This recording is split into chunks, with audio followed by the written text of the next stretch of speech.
club here in Jacksonville. And I do thank you all for your time. I will not be long. I have heard a lot of people give me some feedback. So I promised the mayor and I promised Terry, who sponsored me today, that I will make it short. So wanted to just say first, we always start our club meetings out, our board meetings with our mission. And that mission is to enable all young people, especially those who need us most, to reach their full potential as productive, caring, and responsible citizens.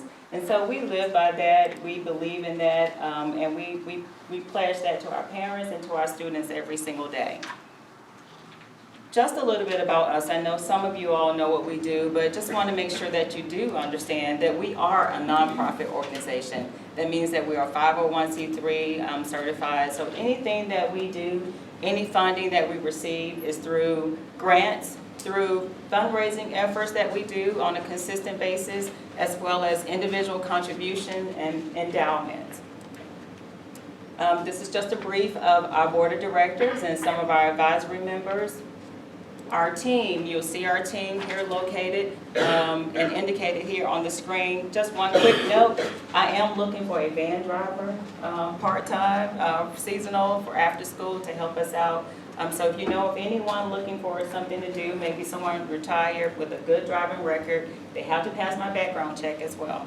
And special acknowledgement to my volunteers. I always want to make sure that I thank them for everything that they do. Ms. Barbie, who's also on our board, and then I think I saw Mr. Mark Evans back there, and you'll see some of his great work here in a second. Our board of directors, our org chart here, our staff chart. I won't, for the sake of time, I won't go through all of it. Community impact programs. We have a program that's called HIGHT, Helping Youth Prepare for Excellence and Be Great. This is our second year. This is a grant that was awarded to us back last year, and I have to compete for it every single year. It's a literacy grant that I personally wrote with the assistance of my treasurer, Mr. Freddie Scott. And this is our second year being awarded $40,000. We have a disbursement every quarter that goes towards our programs and activities. So we've been very fortunate and blessed to partner with United Way and see this through as a community effort. We have a great food program. We work with the food bank on that partnership. And then also what's new to us is Project Light It Up. This is a group from the Little Rock Air Force Base that's combined with us to help with some mentoring and helping our children with some one-on-one issues, as well as social and emotional impact, and just being that good listening ear for them.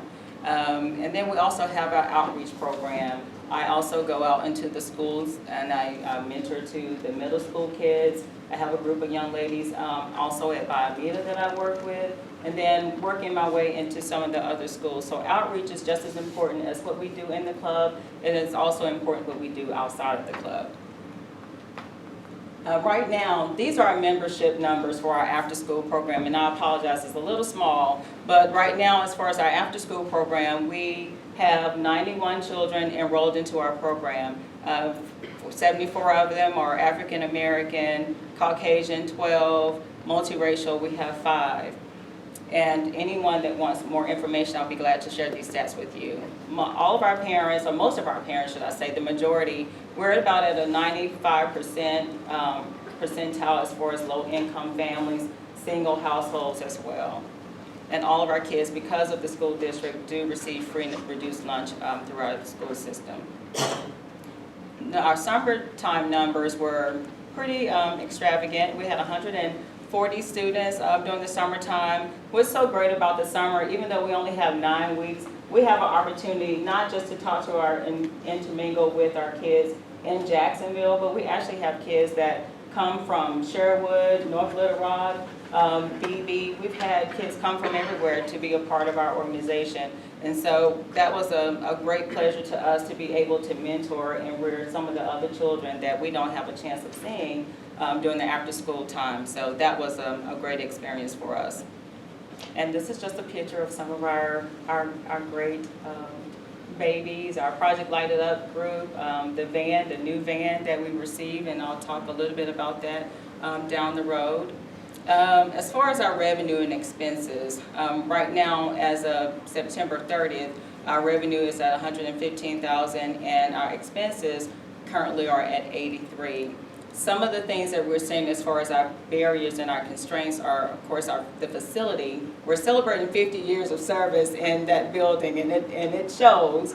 But looking at building updates and repairs and maintenance, proper outdoor lighting. Jimmy's so great. Jimmy Oakley is somewhere here, and he's phenomenal with working with us, and I appreciate his support and everything that he's been doing, and we're actually talking about that right now. And then playground protection, because right now that park is wide open, and as we look at what's going on in our community as far as active shooter, and we've seen some things happen in the summertime where people roam, and it's hard to keep our kids safe opposed to what may be happening on the outside. So we're just evaluating that from a safety perspective to see how we can continue to improve in that area.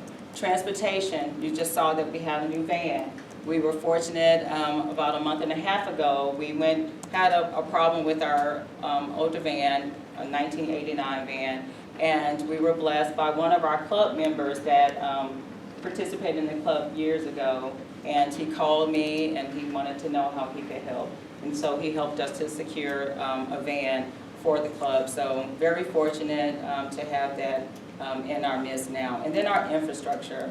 Just looking at what we deal with when storms happen, the lights go out, it's totally black in the club. So a generator, as far as something of that nature to help us, or from that perspective of how can we make sure that we have proper lighting and the proper care and keeping our kids safe during that time.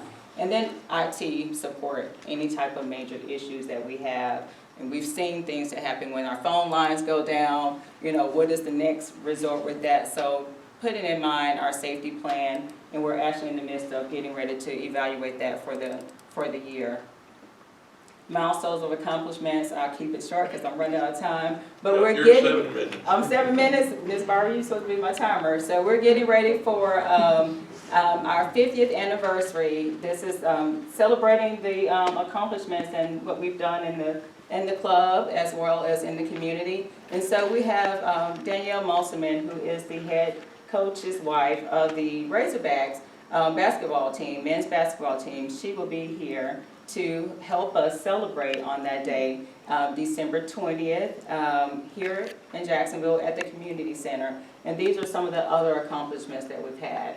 And this goes into our evolution, and what I would like to do right now, call of action, how can you help, how can you get involved? I would love to talk to anyone about that. Call me, come by, see me. I would love to give you a club tour anytime.